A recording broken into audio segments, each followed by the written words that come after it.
long, Moi, un homme c'est-à-dire, unique, fort, puissant. qu'est-ce que vous voulez, qu'est-ce que veut le Béninois? C'est-à-dire que on avance de 10 mètres, on doit reculer de 50 mètres. C'est pas possible. J'ai envie de vous dire quelque chose. J'ai envie de vous dire quelque chose, s'il vous plaît. Il y a, c'est le mari d'un parent. C'est un Français qui a l'habitude de venir voir la belle famille, qui a mis 4 ans avant de revenir. Il me voit, ça fait à peu près 8-9 mois, et il dit, mais Janvier, votre président, vous êtes sûr que c'est un homme, celui-là? D'abord, j'étais choqué par la question. Je dis, mais non, c'est un extraterrestre. On ne peut pas construire un pays de cette manière en si peu de temps. Alors, et c'est quand il s'est expliqué, j'ai compris ce qu'il voulait dire. Mais on ne peut pas avoir la chance d'avoir un bâtisseur. Dieu seul sait si ce monsieur dort. D'accord. Et c'est ça qui vous a inspiré votre réflexion avec cette comparaison à la Chine, système chinois. C'est-à-dire que... Alors, si nous remontons un peu en arrière, vous aurez dit la même chose pour Yaïboni par le président? Et pourquoi? Jamais. Mais attendez. Alors, comment on fait alors dans ce cas de figure? Tous les scandales que j'ai dénoncés, c'est sous qui? Très bien. Alors donc vous comprenez le risque, la raison fondamentale pour laquelle un peuple ne peut pas confier son destin à un homme qui bénéficie d'un système qui lui donne la longévité au pouvoir ad vitam. C'est-à-dire qu'il emprisonne ce peuple dans une impasse. Le système chinois est exceptionnel. Vous êtes là, celui qui va vous défaire, ce n'est même pas le grand monde, c'est le parti politique qui vous retire sa confiance.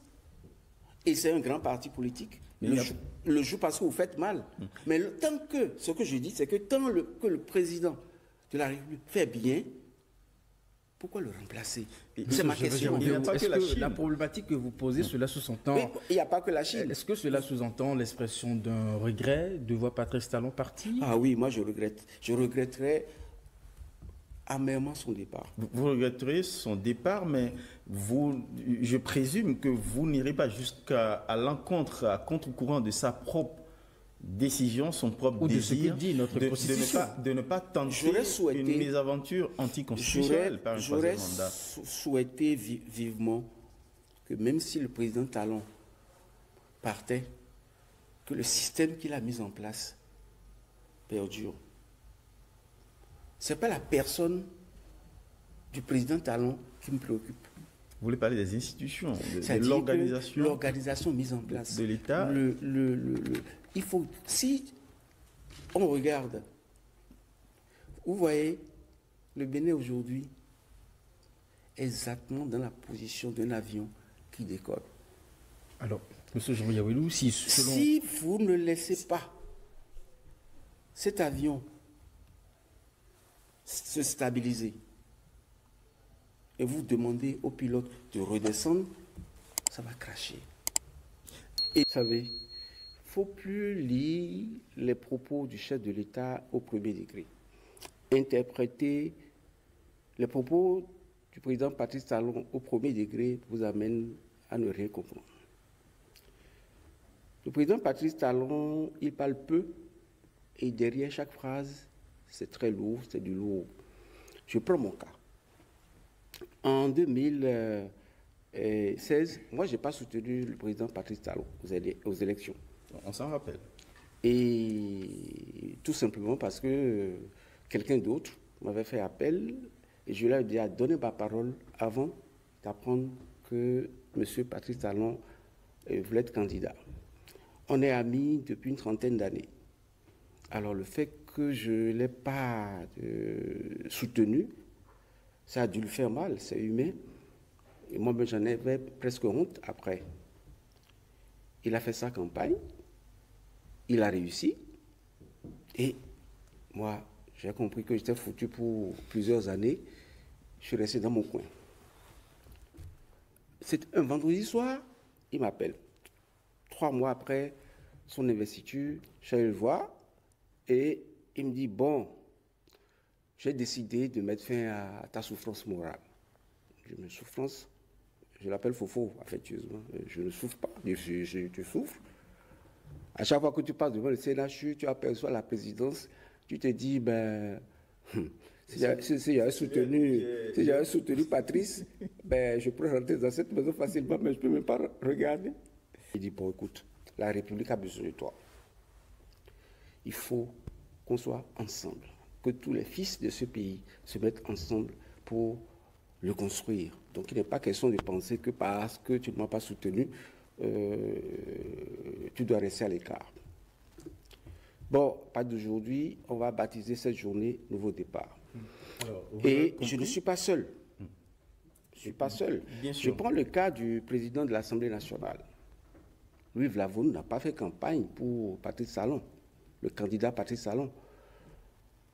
Et pourtant, il l'a désigné, il l'a certainement soutenu pour être président de l'Assemblée nationale, c'est-à-dire le numéro 2 du Bénin, pendant 2 mandats.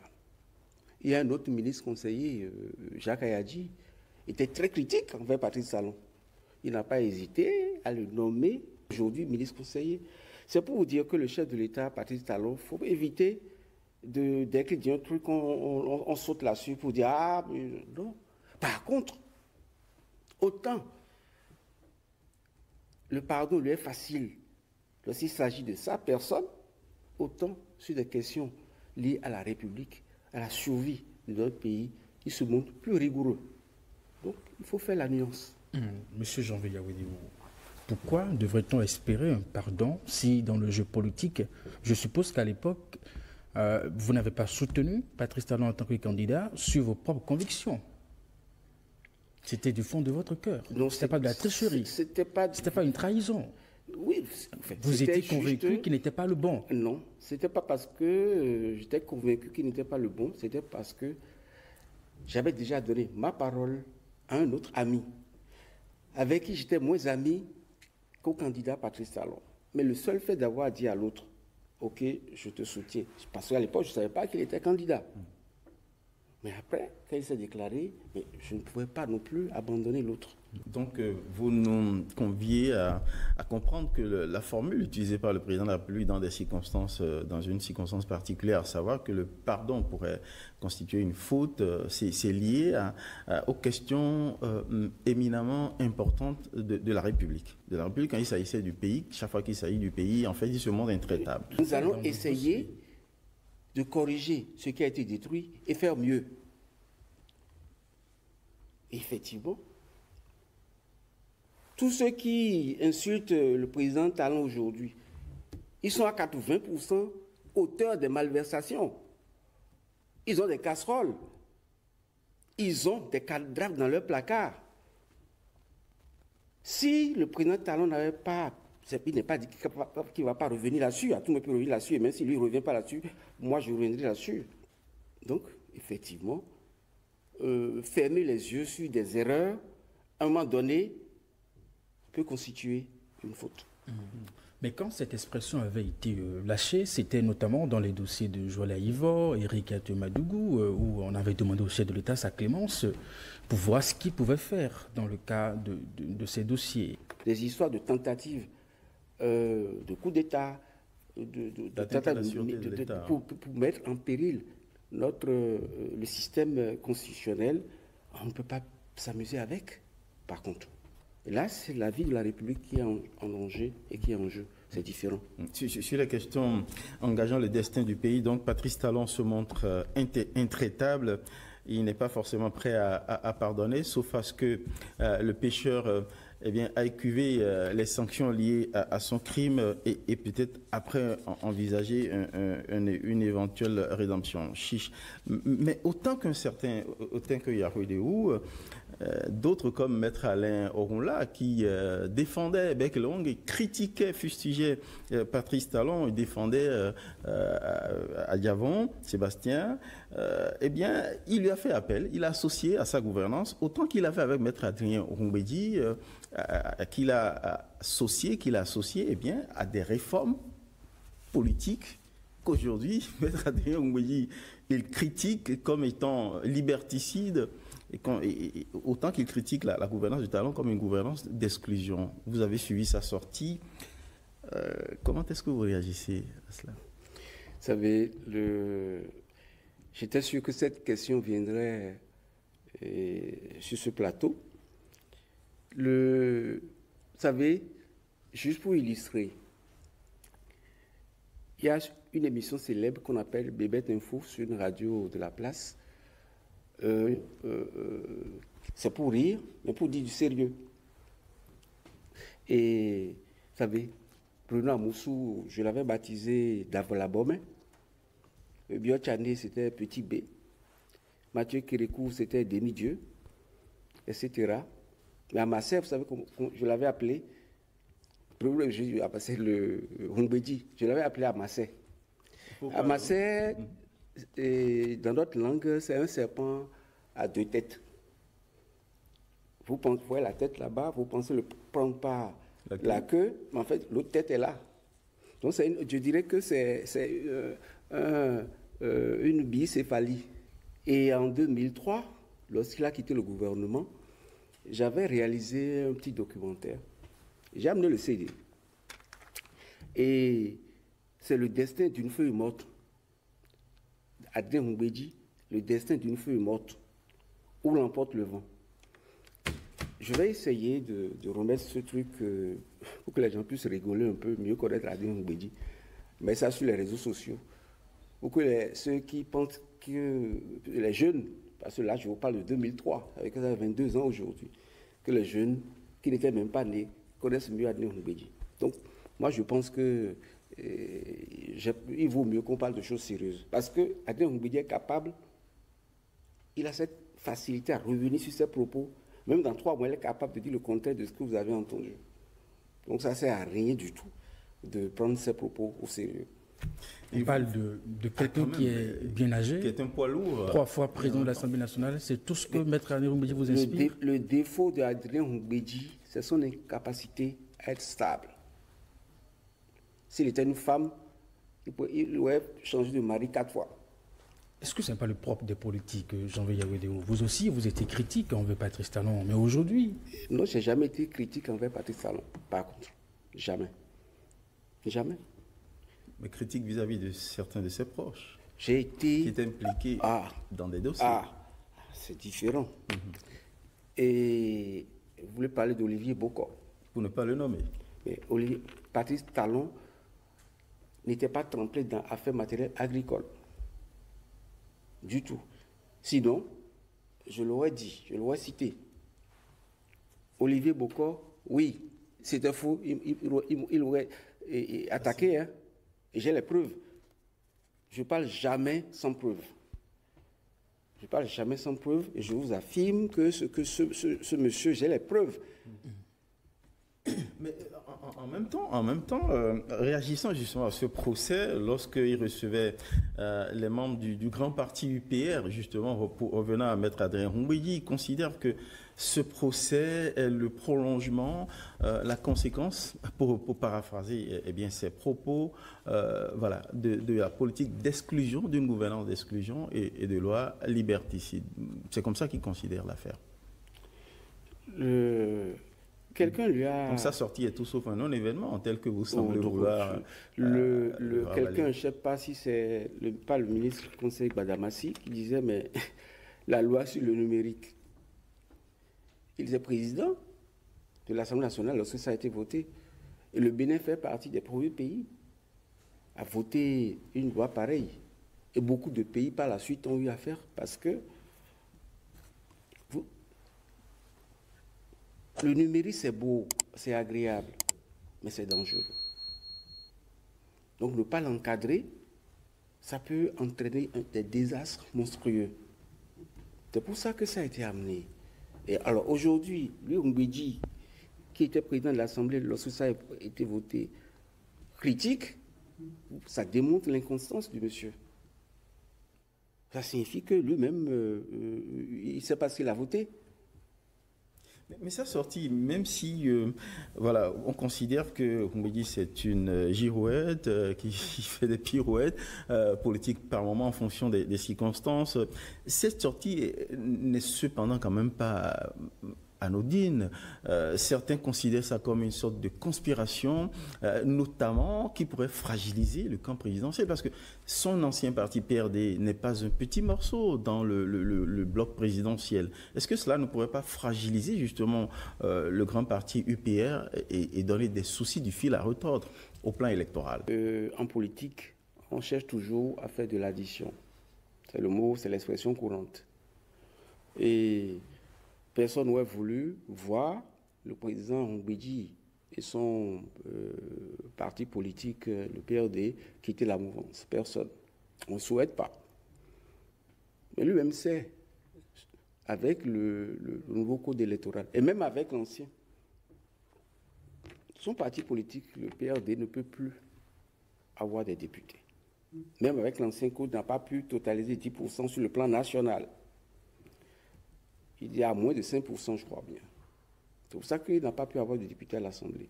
Alors, par conséquent, aujourd'hui, qu'il prenne le risque de quitter la mouvance, ça ne l'arrange pas. Et même, avec ces 5%, il rejoignait l'opposition, c'est-à-dire les démocrates. Ça ne donnerait rien du tout. Il n'y aura pas d'issue. Il n'y a pas d'issue. Donc, j'espère que l'intelligentsia politique qui entoure Mbédji le conseillerait pour qu'il ne franchisse pas, qu'il n'aille pas vers cette nouvelle aventure. Mais ce n'est pas mathématique, hein, vous savez, les situations politiques. Ça peut changer à tout moment. Mais ce n'est pas évident. Vous vous rappelez, en 2016, la machine lourde du côté de l'ancien président Yahi, qui aurait souhaité que ce soit son dauphin qui l'emporte, avec tous les partis qui l'entouraient, on considérait que la question était pliée, et pourtant, un Patrice Talon, il sort de l'exil, il n'avait aucun parti pour le soutenir, il renverse la vapeur. Mais tout est possible en politique. Dans le cas actuel, la malchance de Mbédji, et même de l'opposition, c'est l'évidence de la réussite du mandat du président Talon. Le vrai problème de la mouvance, c'est ça. Le bilan. Le bilan. Il faut que les politiciens qui s'agitent comprennent l'âme d'un peuple. Je me rappelle, en 2000, je crois que c'est en 2011, mais tous les hommes politiques s'étaient entendus pour faire tomber Yahi Boni, candidat. Mais le peuple voulait de Yahi Boni. Mais lorsque tu réunis la foule pour dire Yahi Boni n'est pas bon, tu applaudis. Mais moi-même, je réunissais du monde et je dis oui, il va partir. Yahi Boni ne vaut rien, il va partir. Je parlais de lui, il a volé, il sait ses services, machin, machin. Tout le monde trouvait qu'il fallait faire partir Yahi Boni. Mais le jour du vote. Enfin, pas tout le monde, c'est la foule de circonstances. Oui, la foule de circonstances, c'est ce que je dis. Elle dit oui, je dis merci, Yahi Boni dit je soutiens, etc. Mais le jour du vote, dans mon propre bureau. Vous avez été battu. C'est-à-dire qu'au moment où Yahi Boni était à 300 voix, tous les autres étaient à 20, 10, 20, 10. Monsieur Jean-Louis. Donc, c'est pour vous dire qu'il faut se méfier des effets de foule. Ce n'est pas parce que lorsque Yahi Boni aujourd'hui se balade, on voit les foules, que cette foule est d'accord avec. Les gens savent l'impact du bilan du président Patrice Talon sur leur quotidien. Donc, quel est le peuple que vous... Est-ce que vous connaissez un peuple où le peuple ne râle pas? On ne râle pas contre son président, ne râle pas contre la gouvernance. On râle toujours, quel que soit le pays que vous voulez. C'est vrai, au début, juste à l'arrivée du président, c'est tout beau. Mais après 1 an, 2 ans, on râle. Ce n'est pas parce qu'on râle qu'on est contre le président.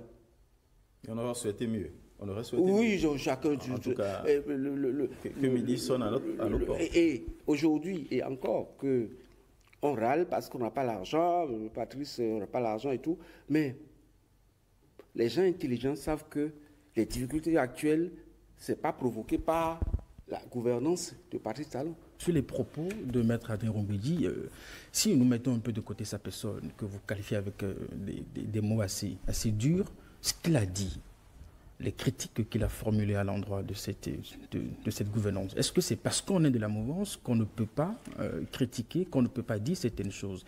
Il a parlé des prisonniers politiques, il a parlé d'exclusion, il a parlé des exilés. Est-ce que tout ceci n'existe pas, à votre compréhension des choses? Est-ce que Dans une république, il y a des gens qui sont exemptés de prison. Lorsque quelqu'un vole un vélo, il vole une moto, on l'emprisonne. On va dire demain, il faut le sortir parce qu'il est le fils du DA. Mais non. Beaucoup d'autres, dans ce même contexte, Patrice Talon parle d'un passé honteux. Vous mettez tout cela dedans? Mais le passé honteux. Mais moi, j'y mets beaucoup de choses. Dites-nous. Dans ce pays, la douane a arrêté un ministre à l'aéroport avec une somme de 900 millions.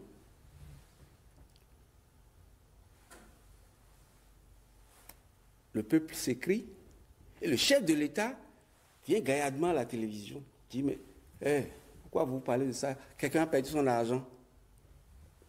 C'est pas honteux ça. Parmi ceux qui s'agitent aujourd'hui, les villas Sensat que vous voyez là, les gens n'ont pas acheté.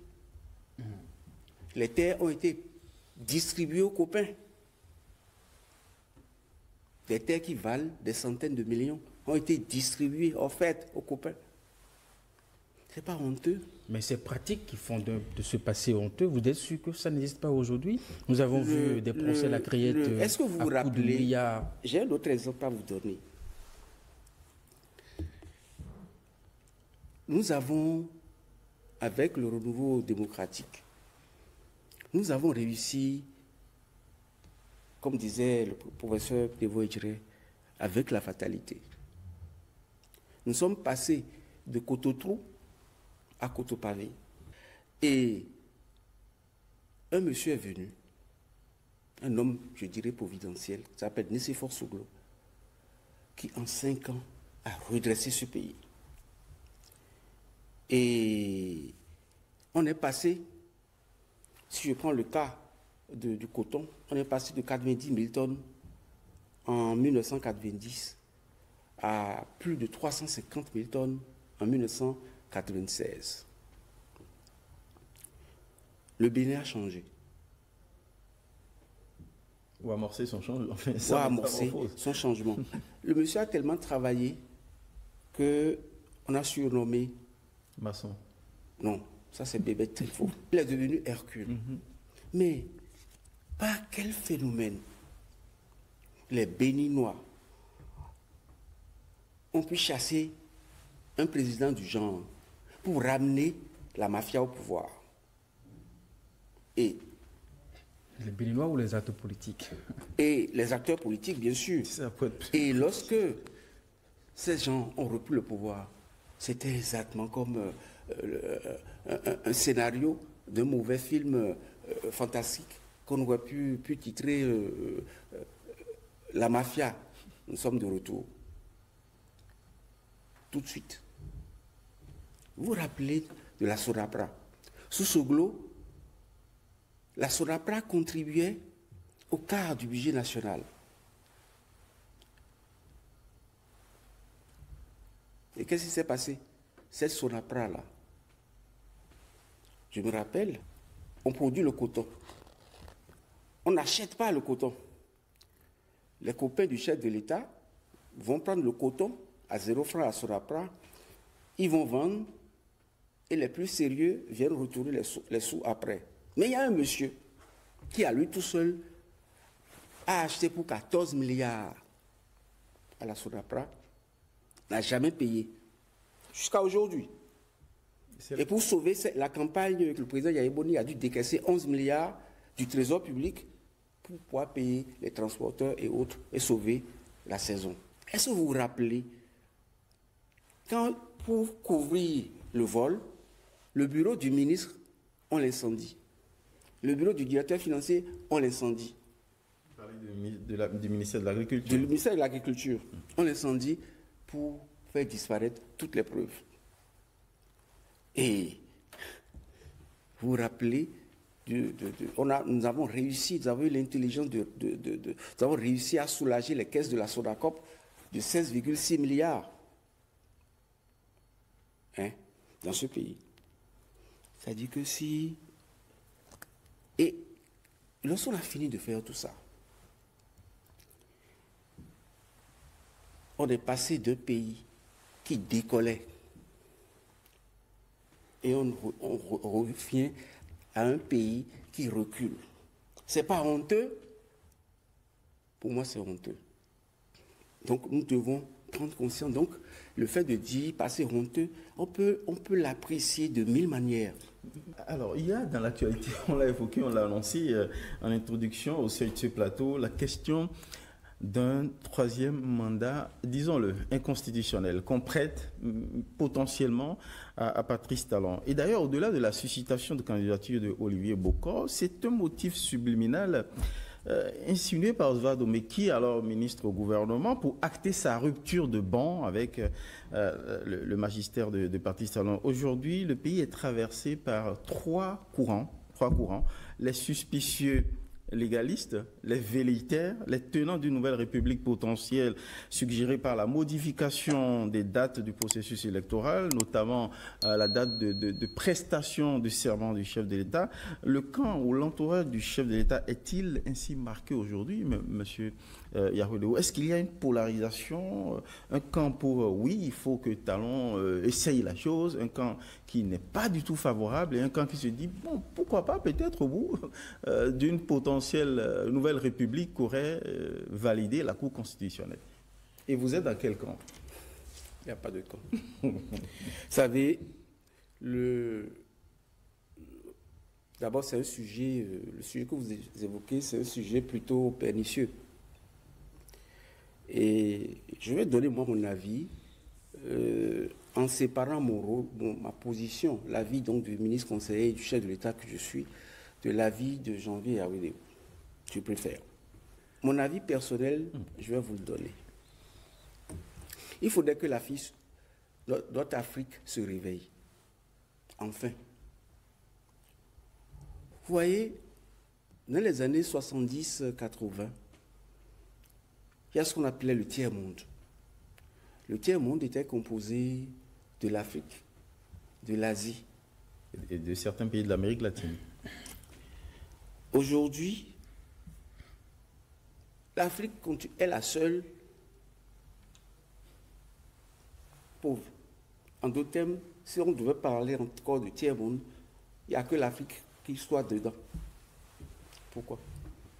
Et au même moment, la Chine est devenue une grande puissance. Le Japon, idem. L'Inde et tout ça. Et on doit se poser des questions. C'est quoi le lien avec... Mais en même temps... les États, figurez-vous que la Chine soutient indirectement les États-Unis financièrement. Lorsque parce que les États-Unis émettent ce qu'on appelle les bons de trésor pour financer sa dette. Vous savez, la Chine, en 2013 par exemple, la Chine a détenu environ 1300 milliards de dollars de dette américaine. Voyez-vous, cette Chine ne connaît pas de démocratie. La Chine a choisi son modèle. En Chine, il parle de socialisme à la chinoise. Le président qui est là, tant qu'il respecte les règles établies, il peut rester là de façon indéfinie. Tant que le pays avance, quelle est l'utilité de changer d'être? Ce système de haut-toi de là, je m'y place, il faut arrêter. Mais en même temps, monsieur, à ceci près que les Chinois aussi revendiquent une forme de démocratie. J'y étais avec Eric, où des représentants du PCC, le Parti communiste, admettaient que la Chine aussi a inventé sa forme de démocratie. La démocratie, c'est le pouvoir du peuple. Parce que lorsque même le dirigeant, il a peut-être la possibilité, le privilège de poursuivre, de se maintenir, mais c'est à l'aune de ses performances, de ses résultats. Parce que le peuple, à plusieurs niveaux, gradation, a la possibilité de démettre un dirigeant qui se montre, par exemple, corrompu, Il fut une époque en Chine, où ils étaient littéralement guillotinés ou fusillés, ceux qui étaient convaincus de crimes contre le pays. Donc, il y a une manière d'organiser le pouvoir du peuple en Chine qui permet de contrôler ou d'influencer le pouvoir. Exact. Et vous rejoignez en fait mon point de vue. Ça veut dire quoi? Ça veut dire que chaque peuple doit adapter sa constitution en fonction d'une orientation de développement. Nous... C'est aujourd'hui que vous sentez ce besoin? Attendez, nous, en 1990, nous avons calqué, lorsqu'on a voulu faire partie du système Mathieu Kérékou, tout ce qui pouvait nous permettre de le faire partie, on était prêt pour, à l'époque. Donc, nous avons trouvé que il y avait un ras-le-bol. Est-ce qu'on l'avait vraiment pensé? Je ne pense pas réellement. C'est-à-dire qu'il fallait que lui parte d'abord. Après, on verra. Mais aujourd'hui, nous devons repenser notre marche dans le monde. Nous devons repenser à l'évolution, à la marche du Bénin vers son destin dans le temps. Parce que on ne peut pas continuer par respirer et par raisonner par rapport aux colons. Quand même. Monsieur Janvier Yawédé. On est suffisamment âgé pour concevoir nous-mêmes. Et moi, le modèle chinois interpelle. Moi, j'ai envie que mon pays... Nous avons l'habitude d'inventer, d'innover. Le Bénin, c'est le Bénin qui a amené l'histoire de conférence nationale. C'est le Bénin qui a amené l'histoire de Sénat. Lorsqu'il y a eu notre renouveau démocratique, il y a eu la création de la Sénat, etc., conférence nationale. Mais d'autres pays nous ont imités. C'est comme ça qu'on s'est retrouvé sous les Souba au Congo, on s'est retrouvé en 90 avec la CENI, machin. Vous voulez qu'on invente quoi maintenant? Vous voulez qu'on invente quoi? Un système long? Moi, unique, fort, puissant. Qu'est-ce que vous voulez? Qu'est-ce que veut le Béninois? C'est-à-dire que on avance de 10 mètres, on doit reculer de 50 mètres. C'est pas possible. J'ai envie de vous dire quelque chose. J'ai envie de vous dire quelque chose, s'il vous plaît. C'est le mari d'un parent.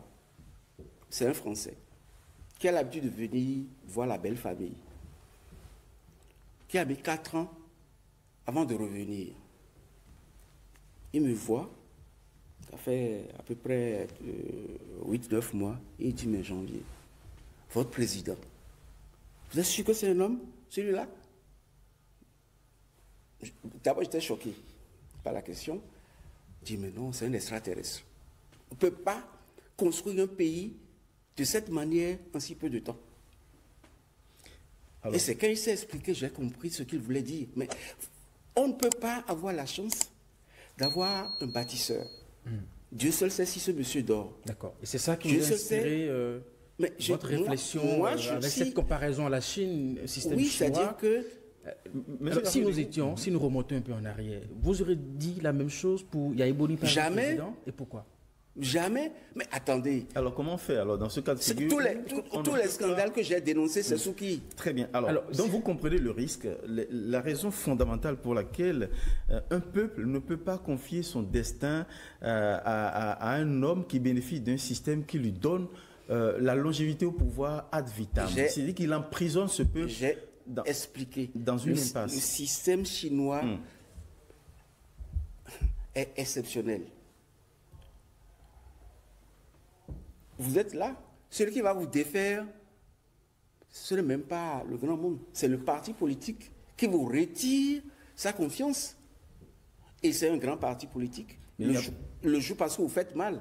Mais tant que, ce que je dis, c'est que tant que le président de la République fait bien, pourquoi le remplacer?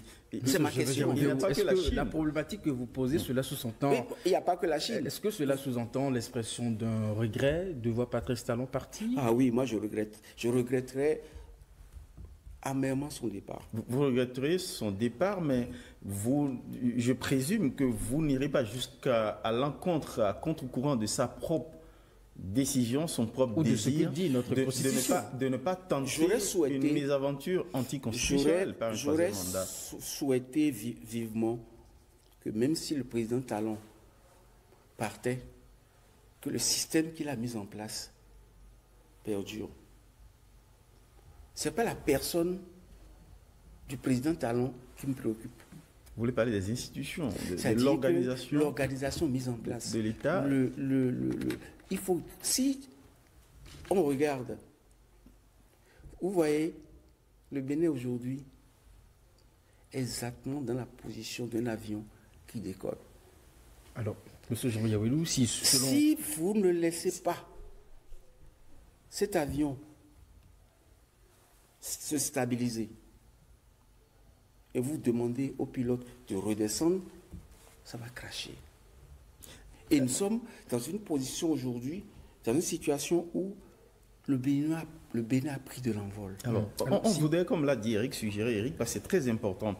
Vous avez émis des souhaits ou peut-être des regrets de voir les pays africains comme le Bénin adopter des prêts-à-penser politiques comme la démocratie à l'occidentale et de ne pas réinventer un système politique qui assure, parce que je crois que c'est le fond de votre pensée, une certaine stabilité qui garantisse la durabilité de gouvernance qui profite au pays. Soit, quand on a fini de dire ça, est-ce qu'on doit vous soupçonner d'être partisan d'un maintien de Patrice Talon contre les prescriptions constitutionnelles actuelles? Le président Talon n'est pas demandeur. Je présume qu'il doit être agacé aussi. Il n'est pas demandeur. Vous savez, dans tous les pays où c'est arrivé, c'est l'expression. Non, il n'est pas demandeur. Il n'est pas demandeur. C'est-à-dire, d'abord, il est... le seul souci, quand j'échange avec lui, son souci, c'est comment faire pour que toute l'avancée en termes de développement de notre pays ne soit pas remise en cause. Alors, comment on peut avoir ce genre de souci si depuis 2016, on a travaillé à bâtir un système? Patrice Talon n'est pas confiant en ses proches, en ses collaborateurs? S'il a si bien travaillé, son départ ne devrait pas poser de problème. C'est-à-dire qu'en son sein, il a sans doute aussi travaillé à préparer l'après-lui. Est-ce que vous n'avez pas compris mon souci? S'il arrive, certainement qu'il le fait, s'il arrive à mettre en place un système qui ressemble un peu à la manière dont fonctionne le système chinois, de sorte que lorsque tu es dans le système, tu ne peux pas voler, tu ne peux pas faire des conneries, tu ne peux pas... Et tu restes dedans, c'est comme un habit taillé sur mesure, tu es obligé. Le primat du respect du bien public et de l'intérêt général. Lorsque c'est bien tracé, le chemin est bien tracé, on n'aurait pas peur du départ de Patrice Talon. Monsieur Yawelou, Mais ma peur, c'est qu'ils partent et que ce qui nous est arrivé après le départ du président Soglo nous arrive. Vous avez peur d'un accident sur la trajectoire de développement, d'émergence du Bénin, qui a d'ailleurs quitté le rang des pays PPTE, pays pauvres très endettés, au statut de pays en émergence. Très bien. Mais quand on a fini de dire ça, vous avez eu comme une sorte de lapsus qu'on reproche justement aux dirigeants africains qui sont comme dans une sorte de nostalgie des périodes moyenâgeuses où il y a un pouvoir monarchique, où tout est centralisé autour d'eux. À cela, Obama répond non, faites attention à mettre en place des systèmes qui survivent aux individus. D'ailleurs, le chef de l'État lui-même, dans une visite en Chine, il a dit, nos peuples nous survivent. Est-ce que le risque, ce n'est pas justement de faire dépendre d'un seul homme la mise en place d'un système qui après lui échappe, sur lequel plutôt que sur des institutions, sur le peuple qui doit s'approprier justement son destin? Je vous ai dit tantôt que le peuple béninois a tout compris. Et ce faisant, je disais, les Béninois vont se surprendre. Et de ne pas faire confiance aux critiques. Un peuple râle toujours. Et vous faites confiance à cela pour penser que vous pouvez tout changer, vous vous trompez. Le président Talon a lancé une machine qui a bien marché. Quel est le secteur qui n'a pas été impacté? Dites-moi.